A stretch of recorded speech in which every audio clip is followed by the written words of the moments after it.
Chief, I have a few concerns. One of the things that troubles me is the fact that we still have places like King Drive, we have places like Ocean Avenue, Stegman Street, Carteret and Randolph Avenue, and 20, 30 years, same story. And I, having been a police officer myself, I know that when I worked downtown and Jersey and Wayne was a real issue, Captain Henny said, you got 3 weeks to clean it up. And it was clean. So I have problems understanding why things can't get done. I know that if you have 500 officers, that isn't necessarily going to make the difference in terms of what happens. What is happening is that we have people who are not responsive to the needs of this community, and it really disturbs me. We have people who do a good job, and I want to make it very clear that I'm not trying to suggest to you that all of the officers are not doing a good job, but we have a handful of officers who think that the sun rises and sets on them and they can do whatever they choose, and I don't like the way they treat my constituents. And I encourage them to call your office.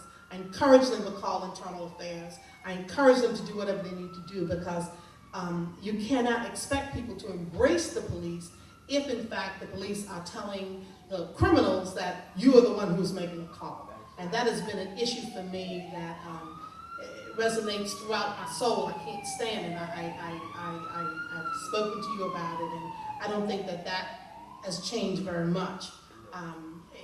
The crime statistic that was given by the Jersey Journal has basically been the kinds of things that I've talked about since I've been the council person. So it's nothing new for me. They simply pinpointed some of the things that I've been saying. And one of the things that I want to put on record is that I know that you cannot allocate you can't do an equal distribution of personnel in the city. You have to put it where the crime is. If the crime is in Wardell, that's the way it needs to be. I can't, that old theory about this equal distribution is a theory that is no longer accepted. It's not longer acceptable. The theorists have already thrown that in the garbage can. They know that don't work. Okay. Sister said over here that it's important that we take a look at how we can bridge this gap, how we can make this connect, because it's surely a disconnect.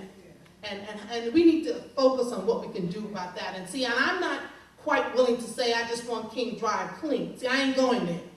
See, because when you clean King Drive, they're going somewhere.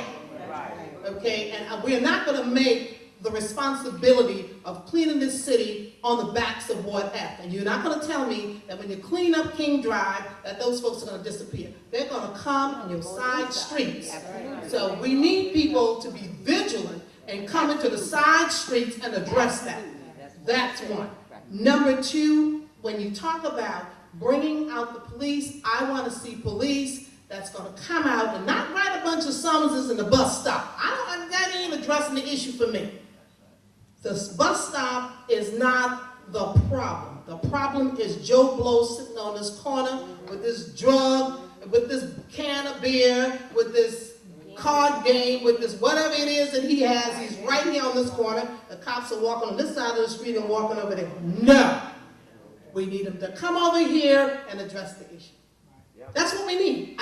I'm tired of it. That's what we need. We don't need them to say, okay, I was out here, see, I got 500 summonses that I wrote on the spot. That is not the issue. I don't want to see people harassing folks by no darn bus stop, because the real deal is there's no place to park. And I'm not saying that officers can't do their job. And please don't misunderstand what I'm saying. What I am saying is that what we need to do is we need to put people out here who are going to be responsive to the needs of this community. And if we need to get out and sit down together with some of the officers and talk about some of the needs of the community, and some of the community people get together, let's do that. Let's do that. I don't want to be an antagonist. I want to work with you. I want the community to work with you, because we live here. See, everybody, most of the people go out of town and they go in their homes, they go in their nice little communities after they run up our taxes and they go on where they live. Right. But we're here, we are stuck here, you know, and we're faced with the kinds of things that we should not have to deal with the kind of taxes that we pay in this city. Okay, I'm willing to embrace the police. I know that my community is willing to embrace the police. The police has to come here and want to be with us. And I agree with what you said, Valerie, that you can't bring them here and have them just walk the streets. You gotta bring them here, and if they don't want to intermingle with us, then put them someplace else. Because we don't need that. We don't need that. Thank you. Thank you all for coming. Thank you for voicing your opinions. Thank you, Chief, for coming. I'm hoping that you're going to go back and with a different view of how this community feels, one, about the police, two, about the crime, because I don't care what you tell me, crime has not decreased for us. I don't know where it's falling down, but for us, we can't see the difference, and we need to be able to see the difference, to be able to embrace this as something that we can live with and something that makes us feel good.